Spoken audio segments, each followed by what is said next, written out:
Hi everyone, hope you guys are doing extremely well. सब अच्छे होंगे बहुत। ठीक है। तो आज हम बात करने वाले हैं important international borders for AFCAT, CDS, CAPF, NDA. बहुत कॉमन चीज़ें हैं जो हम एग्जाम्स के अंदर देखते हैं। इंटरनेशनल बॉर्डर्स के ऊपर हम क्वेश्चंस काफ़ी ज़्यादा देखते हैं। तो ये छोटा सा टॉपिक है बट काफ़ी हाई स्कोरिंग टॉपिक है even from the point of view of AFCAT exam. ठीक है। तो ये स्टैटिक टॉपिक्स होते हैं जो एवरग्रीन रहते हैं। ये आपको हर वक्त एग्जाम के अंदर दिखेंगे। आपको इस वाले एफकैट में, अगले वाले एफकैट में, सीडीएस, सीएपी, कहीं ना कहीं इनसे रिलेटेड कुछ आपको मिल ही जाएगा। ठीक है। इस वाली स्लाइड के ऊपर मेरे बारे में इंफॉर्मेशन दी हुई है। मेरा नाम संजय कुमार सिंह है, alumnus of the prestigious Indian Military Academy Dehradun and IMC Delhi. CDS का एग्जाम मैंने फर्स्ट अटेम्प्ट में क्लियर करा था। Then I join the Indian Army and later on with different careers I've also worked with intelligence bureau. 54 SSB recommendations है मेरे, plus 1500 selection, more than 1500 selections in AFCAT and CDS rest house. सारी चीज़ें यहाँ पर है। बाकी आपको शौर्य विवेक channel के ऊपर बहुत सारे वीडियोस तो मिलते रहता है। और अभी AFCAT का हमारा एक पूरा फ्री कोर्स चल रहा है जहाँ पर मैथ्स, रीजनिंग, इंग्लिश और जीके के सेक्शन को कराया जा रहा है। तो आइए इसी में आगे बढ़ते हैं। तो आप बात करते हैं 17th पैरेलल, मतलब बेसिकली जो इंटरनेशनल बाउंड्री जिस पर हम बार बार क्वेश्चन देखते हैं। तो 17th पैरेलल किसके बीच में? साउथ वाइतनाम और नॉर्थ वाइतनाम के बीच में 17th पैरेलल है, साउथ वाइतनाम और नॉर्थ वाइतनाम के बीच में। 17th latitude from the equator divided erstwhile North and South Vietnam. It was demarcated on the 1954 Geneva Accords के हिसाब से। 17th parallel became irrelevant after the unification of Vietnam in 1976। जो 17वां parallel है, इसको पैरेलल क्यों बोला जाता है? क्योंकि जो आपके लैटिट्यूड्स होते हैं, आपके लैटिट्यूड्स पैरेलल टू इक्वेटर होते हैं। ठीक है, पैरेलल टू इक्वेटर होते हैं। और अगर आप लॉन्गिट्यूड्स की बात करेंगे वो परपेंडिकुलर होते हैं आपके इक्वेटर की। तो अगर आप देखोगे ये इक्वेटर है तो इसी तरीके से आप देखोगे आपके लैटिट्यूड्स जाते हैं। और अगर आप लॉन्गिट्यूड्स की बात करोगे वो परपेंडिकुलर होते हैं, ऊपर से आते हैं। ठीक है। तो साउथ वियतनाम और नॉर्थ वियतनाम को 17th पैरेलल से डिवाइड करा गया था। बट ये जो डिवीजन था ये 1976 में खत्म हो गया, बिकॉज साउथ वियतनाम और नॉर्थ वियतनाम दोनों यूनाइट हो गए। और इसको डिवाइड किस बेसिस पे करा गया था? 1954 जेनीवा अकॉर्ड्स के बेसिस पे।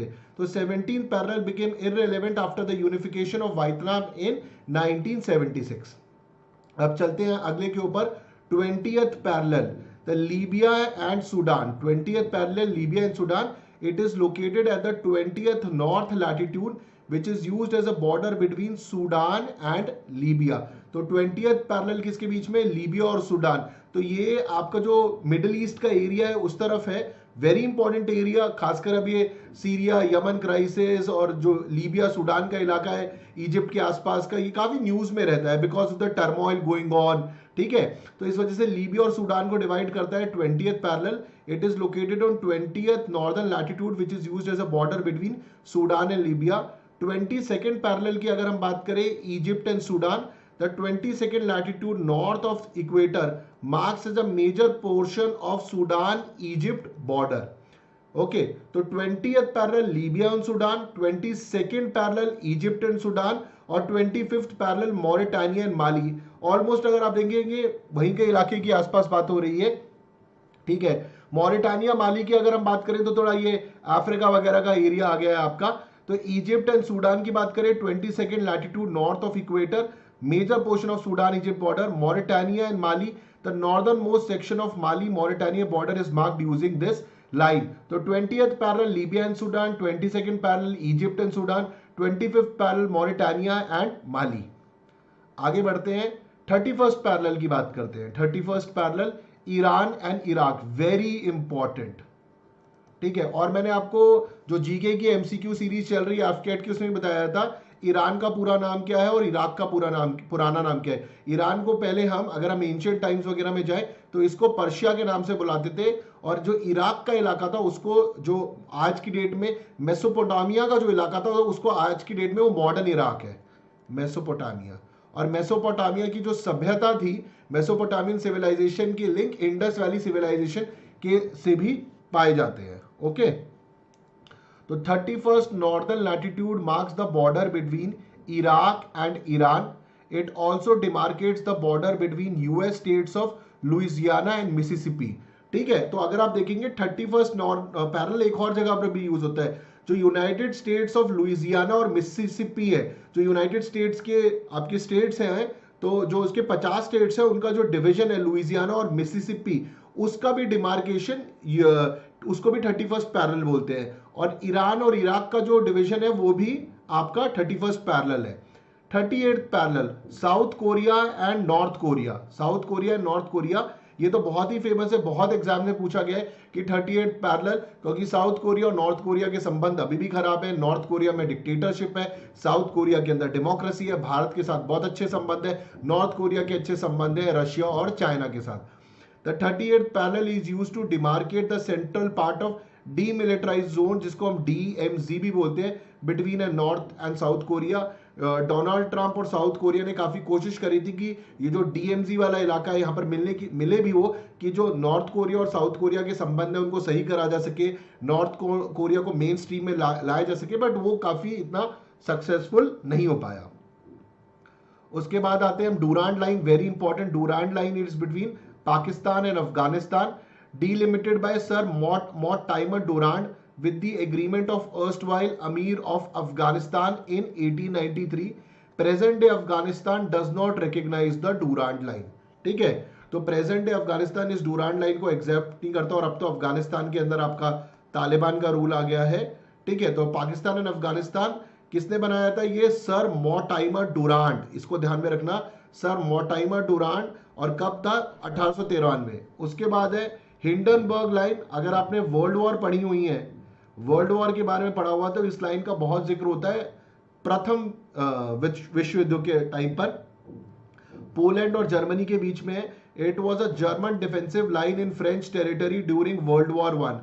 सो Hindenburg line, Poland and Germany, it was a German defensive line in French territory during world war 1। Please ध्यान में रखिएगा, Hindenburg line, Poland and Germany, it was a German defensive line in French territory during World War I।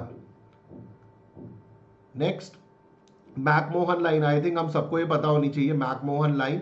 ठीक है, ये China और India में है, and basically जो आपके आप पढ़ते हैं, जो आपका अरुणाचल का इलाका है, अरुणाचल के इलाके पे हम मैकमोहन लाइन की बात करते हैं, China and India. It was drawn by sir Henry McMahon in consultation with Tibetan representatives in 1914। China disputes the legal status of this line but is the de facto border between India and China। तो McMahon line, इसी के साथ एक और चीज आप जो comment section में मुझे बताना, जॉनसन लाइन। फिर आप मुझे LAC के बारे में भी बताना, LAC क्या है? LAC का मैं फुल फॉर्म बता देता हूं, लाइन ऑफ एक्चुअल कंट्रोल बोलते हैं। LOC, line of control, that is between India and Pakistan. LAC मैं बता ही देता हूँ, इंडिया और चाइना का जो बॉर्डर है, जो अभी गलवान के आसपास जो हमारी स्कर्मिश हुई थी, उस पर LAC के ऊपर ही बवाल है। उसके बाद, और LAC को प्रॉपर तरीके से डिफाइन नहीं करा गया है, तो उससे भी काफी इशू होते हैं। और एंड चाइना ने हमारी जमीन तो हड़पी हुई है अक्साइचिन के थ्रू। और उसके बाद एक और इलाका है जिसको हम बोलते हैं IB का मतलब है इंटरनेशनल बाउंड्री। ठीक है, जो आपका गुजरात राजस्थान से ऊपर से होते हुए जाकर मिलती है आपके जम्मू एंड कश्मीर में, उसको IB बोलते हैं। LOC तो सिर्फ ऊपर ऊपर का इलाका है जम्मू एंड कश्मीर का, जो आपका पाकिस्तान से POK से टच कर रहा है। ओके, तो मैकमोहन लाइन को भी ध्यान में रखना होगा आपको। ठीक है, जॉनसन लाइन को भी ध्यान में रखना होगा, सियाचिन वाला इशू भी पता होना चाहिए आपको। फिर नेक्स्ट इज मैगिनॉट लाइन। ठीक है, next is your Maginot line, this is between Germany and France. It was a defensive line at the French border towards Germany before World War II. The Maginot Line was rendered obsolete following the successful invasion of France by Germany following the outbreak of World War II। तो ये Maginot Line में आगे चल के खत्म हो जाती है। This was the division between Germany and France। ये एक डिफेंसिव लाइन थी, वर्ल्ड वॉर के टाइम की बात खत्म हुई, तो वो सारी चीजें खत्म हो गई, तो इस लाइन का भी अब रेलेवेंस नहीं रह गया है। बट अगर आपसे पूछा जाए तो जर्मन और फ्रांस के बीच में थी, और ये डिफेंसिव लाइंस थी फ्रेंच बॉर्डर की, जर्मनी के टाइम पर, जब जर्मनी अटैक करती है सेकेंड वर्ल्ड वॉर के टाइम पे, द्वितीय विश्व युद्ध। Next is your Mannerheim line, this is between Russia and Finland, और ये भी आपकी वर्ल्ड वॉर 2 की ही टाइम की बात है, दोनों की दोनों। ठीक है, Mannerheim line, Finland built this is a defensive line against the Soviet Union for the winter during world war 2। ठीक है, तो वर्ल्ड वॉर 2 के टाइम पे फिनलैंड ने इसे बनाया था अगेंस्ट सोवियत यूनियन, जिसको हम USSR भी बोलते थे। ठीक है, अब है नेक्स्ट आपकी ओडर नीस लाइन, ये काफी बार एग्जाम में पूछी भी गई है। पोलैंड और जर्मनी के बीच में, it runs along the rivers Oder and Lusatian Neisse rivers It demarcates the Polish-German border according to Potsdam Conference. It was recognized by unified Germany in 1990. ठीक है, पोलैंड और जर्मनी के बीच थी, रिवर के अलॉन्ग रन करती है, rivers Oder and Lusatian and Neisse, demarcates the Polish-German border according to Potsdam Conference. It was recognized by unified Germany 1990 में, 1990 में इसको रिकग्नाइज भी कर लिया गया था. अगली आपकी रैडक्लिफ लाइन, ये तो बहुत ही पॉपुलर है इंडिया एंड पाकिस्तान के बीच में. It was demarcated by Sir Cyril Radcliffe for the partition of India and formation of East and West Pakistan. और जो आपका ईस्ट पाकिस्तान है वो आगे चलकर क्या बना, बांग्लादेश. तो Radcliffe, McMahon, Durand, Indo China, McMahon हो गया, डुरांड ये आपकी अफगानिस्तान वाला हो गया, रैडक्लिफ इंडिया पाकिस्तान हो गया. Okay, next is your Siegfried line. This was between France and Germany. ठीक है, it was built an extension of Hindenburg, जो डिफेंसिव लाइन थी उसी को एक्सटेंड करके बनाया गया था on the western front of world war one by Weimar republic and later the third Reich of Germany in the 1930s. तो Siegfried line है, फ्रांस और जर्मनी के बीच में थे. हाइंडनबर्ग डिफेंसिव जो लाइन थी, डिफेंस के लिए तैनात करी गई थी, उसी को आगे खींचकर बनाया गया था और ये भी वर्ल्ड वॉर वन की बात है. ठीक है, which was made by Weimar republic और later third Reich of Germany ने इसको बनाया था. ठीक है, so I hope you enjoyed it. अभी बहुत सारे सेशन चल रहे हैं हमारे, maths, reasoning, English, GS, GK के सेशन चल रहे हैं, जिसके अंदर लाइव क्लासेस चल रही है, मैथ्स की, रीजनिंग की भी चल रही है, इंग्लिश की भी चल रही है.